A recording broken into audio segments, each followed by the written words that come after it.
Why is the initial consultation with an estate planning attorney so important? Attorney Christopher Caine explains that. The initial consultation with an estate planning attorney is so important because at that time, the attorney gets a feel for what the client or clients want to do. We gather information about their specific situation. What do the assets look like? Do they have a tax issue? Is there a probate issue? Do they have an existing estate plan that might be a problem? If so, does it need to be reviewed or replaced? What are their goals? What do they want their legacy to look like? We get a snapshot of where they are with respect to a lot of things. The initial consultation is just an information gathering session.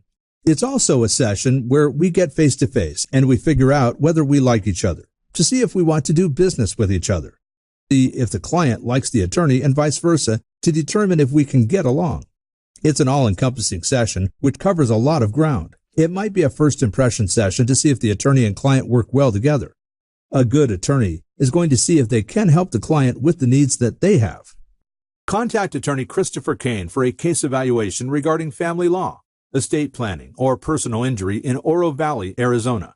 With proven experience, absolute dedication, and the utmost professionalism, he is here to fight for your best interests.